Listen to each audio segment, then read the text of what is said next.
La guerra tuvo múltiples facetas, pues incluyó lucha de clases, guerra de religión, enfrentamiento de nacionalismos opuestos, lucha entre dictadura militar y democracia republicana, entre contrarrevolución y revolución, entre fascismo y comunismo.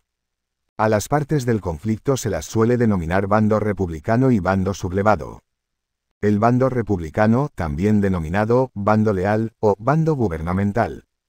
estuvo constituido en torno al gobierno, formado por el Frente Popular, el cual estaba compuesto por los republicanos de Izquierda Republicana y Unión Republicana, los socialistas del PSOE, los marxistas-leninistas con orientación estalinista del Partido Comunista de España, los marxistas-leninistas no estalinistas del POUM, el Partido Sindicalista de origen anarquista y en Cataluña los nacionalistas de izquierda encabezados por Esquerra Republicana de Cataluña. Era apoyado por el movimiento obrero, la FAI y los sindicatos UGT y CNT, los cuales también perseguían realizar la revolución social. También se había decantado por el bando republicano el Partido Nacionalista Vasco, debido a que las Cortes estaban a punto de aprobar el Estatuto de Autonomía para el País Vasco. El bando sublevado, que se llamó a sí mismo Bando Nacional, estuvo organizado en torno a parte del alto mando militar, institucionalizado inicialmente en la Junta de Defensa Nacional, la cual fue sustituida por la Junta Técnica del Estado tras el nombramiento de Francisco Franco como generalísimo y jefe del gobierno del Estado. Políticamente, estuvo integrado por los fascistas de Falange Española de las Sions, los monárquicos carlistas de la Comunión Tradicionista, los monárquicos alfonsinos de Renovación Española y gran parte de los votantes de la CEDA, la Liga Regionalista y otros grupos conservadores. Socialmente fue apoyado por aquellas clases a las que la victoria en las urnas del Frente Popular les hizo sentir que peligraba su posición. Por la Iglesia Católica, acosada por la persecución religiosa desatada por parte de la izquierda nada más estallar el conflicto y por pequeños propietarios temerosos de una revolución proletaria. En las regiones menos industrializadas o primordialmente agrícolas, los sublevados también fueron apoyados por numerosos campesinos y obreros de firmes convicciones religiosas. Ambos bandos cometieron graves crímenes en el frente y en las retaguardias, como sacas de presos, paseos, desapariciones de personas o tribunales extrajudiciales. La posterior dictadura de Franco investigó y condenó severamente los hechos delictivos cometidos en la zona republicana, llegando incluso a instruir una causa general con escasas garantías procesales. Por su parte, los delitos de los vencedores nunca fueron investigados ni enjuiciados, a pesar de que algunos historiadores y juristas defienden que, además de subvertir el orden institucional, los sublevados habrían intentado exterminar a la oposición política. Las consecuencias de la guerra civil han marcado en gran medida la historia posterior de España. Por lo excepcionalmente dramáticas y duraderas, tanto las demográficas mortandad y descenso de la natalidad que marcaron la pirámide de población durante generaciones como las materiales destrucción de las ciudades, de la estructura económica y del patrimonio artístico, intelectuales fin de la denominada Edad de Plata de las letras y ciencias y políticas la represión en la retaguardia de ambas zonas, mantenida por los vencedores con mayor o menor intensidad durante todo el franquismo, y el exilio republicano, y que se perpetuaron mucho más allá de la prolongada posguerra, incluyendo la excepcionalidad geopolítica del mantenimiento del régimen de Franco hasta 1975. En enero de 1930 el general Miguel Primo de Rivera reconoce el fracaso de la dictadura que había instaurado en septiembre de 1923 con el apoyo del rey y dimite. Alfonso XIII nombra entonces como presidente del gobierno al general Dámaso Berenguer, pero este no consigue devolver a la monarquía la normalidad constitucional. Este período fue conocido como dicta blanda, y es sustituido en febrero de 1931 por el almirante Juan Bautista Aznar, quien convoca elecciones municipales para el domingo 12 de abril.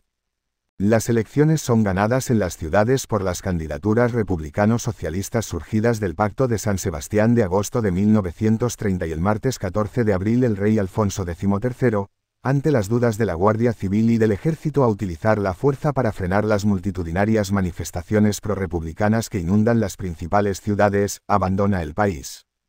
En Madrid el Comité Revolucionario Republicano Socialista proclama la República y asume el poder como gobierno provisional presidido por Niceto Alcalá Zamora. Nada más conocerse la victoria del Frente Popular en las elecciones, se produjo un primer intento de golpe de fuerza por parte de la derecha para intentar frenar la entrega del poder a los vencedores. Fue el propio Gil Robles el primero que intentó sin éxito que el presidente del gobierno en funciones Manuel Portela Valladares declarase el estado de guerra y anulara los comicios. Le siguió el general Franco, aún jefe de Estado Mayor del Ejército, que se adelantó a dar las órdenes pertinentes a los mandos militares para que declarasen el estado de guerra, lo que según la Ley de Orden Público de 1933 suponía que el poder pasaba a las autoridades militares, pero fue desautorizado por el todavía jefe de gobierno Portela Valladares y por el ministro de la Guerra el general Nicolás Molero. El 8 de marzo de 1936 tuvo lugar en Madrid, en casa de un amigo de Gil Robles, una reunión de varios generales, Emilio Mola, Luis Orgaz y Oldi, Rafael Villegas, Joaquín Fanjul, Francisco Franco, Ángel Rodríguez del Barrio, Miguel García de la Herrán, Manuel González Carrasco, Andrés Saliquet y Miguel Ponte, junto con el coronel José Enrique Varela y el teniente coronel Valentín Galarza, como hombre de la UME, en la que acordaron organizar un alzamiento militar que derribara al gobierno del Frente Popular recién constituido y restableciera el orden en el interior y el prestigio internacional de España. También se acordó que el gobierno lo desempeñaría una junta militar presidida por el general Sanjurjo, que en esos momentos se encontraba en el exilio en Portugal. Desde finales de abril, fue el general Mola quien tomó la dirección de la trama golpista, desplazándose así el centro de la conspiración de Madrid a Pamplona, adoptando el nombre clave de El Director. Este continuó con el proyecto de constituir una junta militar presidida por el general Sanjurjo, y comenzó a redactar y difundir una serie de circulares o instrucciones reservadas, en las que fue perfilando la compleja trama que llevaría adelante el golpe de Estado. La primera de las 5 instrucciones la dictó el 25 de mayo y en ella ya apareció la idea de que el golpe tendría que ir acompañado de una violenta represión. Mola consiguió comprometer en el golpe a numerosas guarniciones, gracias también a la trama clandestina de la UME, pero tenía dudas sobre el triunfo del golpe en el lugar fundamental, Madrid, y también sobre Cataluña, Andalucía y Valencia. Así pues, el problema de los militares implicados era que, a diferencia del golpe de Estado de 1923, ahora no contaban con la totalidad del ejército, ni de la Guardia Civil ni las otras fuerzas de seguridad, para respaldarlo.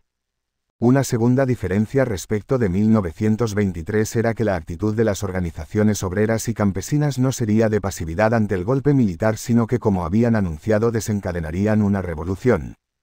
Por estas razones se fue retrasando una y otra vez la fecha del golpe militar, y por eso, además, el general Mola, el director, buscó el apoyo de las milicias de los partidos antirrepublicanos, requetés y falangistas, y el respaldo financiero de los partidos de la derecha. Al gobierno de Casares Quiroga le llegaron por diversas fuentes noticias de lo que se estaba tramando, pero no actuó con contundencia contra los conspiradores. A principios de julio de 1936 la preparación del golpe militar estaba casi terminada, aunque el general Mola reconocía que el entusiasmo por la causa no ha llegado todavía al grado de exaltación necesario, y acusaba a los carlistas de seguir poniendo dificultades al continuar pidiendo concesiones inadmisibles. El plan del general Emilio Mola era un levantamiento coordinado de todas las guarniciones comprometidas que implantarían el estado de guerra en sus demarcaciones, comenzando por el Ejército de África, que entre los días 5 y 12 de julio realizó unas maniobras en el Llano Amarillo donde se terminaron de perfilar los detalles de la sublevación en el Protectorado de Marruecos. Como se preveía que en Madrid era difícil que el golpe triunfase por sí solo, la sublevación en la capital estaría al mando del general Fanjul, estaba previsto que desde el norte una columna dirigida por el propio Mola se dirigiera hacia Madrid para apoyar el levantamiento de la guarnición de la capital. Y por si todo eso fallaba, también estaba planeado que el general Franco, después de sublevar las Islas Canarias, se dirigiría desde allí al Protectorado de Marruecos a bordo del avión Dragon Rapid, fletado en Londres el 6 de julio gracias al dinero aportado por el financiero Juan Marc, para ponerse al frente de las tropas coloniales, cruzar el estrecho de Gibraltar y avanzar sobre Madrid. Una vez depuesto el gobierno de la República, se instauraría una dictadura militar siguiendo el modelo de la dictadura de Primo de Rivera, al frente de la cual se situaría el exiliado general Sanjurjo. Los sublevados llevaron a cabo su acción pretendiendo que se alzaban contra una revolución absolutamente inexistente en la época en que actúan. Inventan documentos falsos que compuso Tomás Borrás y que hablaban de un gobierno soviético que se preparaba, y de hecho lo que representaban era la defensa de las posiciones de las viejas clases dominantes, la lucha contra las reformas sociales, más o menos profundas, que el Frente Popular pone de nuevo en marcha, ha afirmado el historiador Julio Aróstegui. El asesinato de José Calvo Sotelo en la madrugada del 13 de julio aceleró el compromiso con la sublevación de los carlistas y también de la CEDA y acabó de convencer a los militares que tenían dudas, entre ellos, según Paul Preston, al general Francisco Franco. Además, el general Mola decidió aprovechar la conmoción que había causado en el país el doble crimen, los asesinatos del teniente Castillo y de Calvo Sotelo, y el día 14 adelantó la fecha de la sublevación que quedó fijada para los días 18 y 19 de julio de 1936, según el historiador Julio Gil Pecharromán. Aunque la motivación religiosa no aparece en ninguno de los bandos de pronunciamiento del golpe de Estado en España de julio de 1936, la conversión del golpe de Estado en una cruzada, o Guerra Santa, en defensa de la religión, se produjo rápidamente, lo que resultó muy oportuno para legitimar el golpe militar. Esta sacralización de la guerra se acentuó sobre todo cuando comenzaron a llegar a la zona sublevada las primeras noticias de la salvaje persecución religiosa que se había desencadenado en la zona republicana, donde el alzamiento militar había fracasado. José María Pemán, uno de los principales ideólogos del bando sublevado, escribió: «El humo del incienso y el humo del cañón, que sube hasta las plantas de Dios, son una misma voluntad vertical de afirmar una fe y sobre ella salvar un mundo y restaurar una civilización». La mayoría de los obispos españoles esperaron a que el Vaticano se pronunciara antes de hacer pública su visión de la guerra. Pero esto no ocurrió hasta el 14 de septiembre de 1936, cuando el Papa Pío XI pronunció el discurso La Vostra Presenza en su residencia veraniega de Castelgandolfo en una audiencia pública a un grupo de unos 500 católicos españoles que habían conseguido huir de la zona republicana, muchos de ellos gracias a la ayuda de las autoridades republicanas, especialmente de la Generalidad de Cataluña. Pero en el discurso el Papa no utilizó el término de cruzada para referirse al conflicto bélico en España, sino el de guerra civil, entre los hijos del mismo pueblo, de la misma madre patria, e hizo una exhortación final a amar a los enemigos. De hecho, en la zona sublevada, del discurso solo se publicaron aquellos párrafos que parecían ratificar la condición de cruzada de la guerra civil y se suprimió toda la segunda parte en que se exhortaba a amar a los enemigos. Los obispos españoles, que al principio solo conocieron el discurso de Pío XI en esta versión propagandística, hicieron públicas inmediatamente encendidas pastorales a favor de los sublevados, entre las que destacó la del obispo de Salamanca Enrique Plaideniel, publicada el 30 de septiembre de 1936, solo un día antes de que el general Franco fuera proclamado generalísimo y jefe del gobierno del Estado, bajo el título Las dos ciudades, y en la que declaraba la guerra como una cruzada por la religión, la patria y la civilización. Cuando Plaideniel conoció la versión completa no se retractó en absoluto de su pastoral, como tampoco lo hicieron el resto de obispos. De esta forma, Franco contó con el apoyo y bendición de la Iglesia Católica. En el mismo sentido se expresó el cardenal Isidro Gomá, arzobispo de Toledo y primado de España.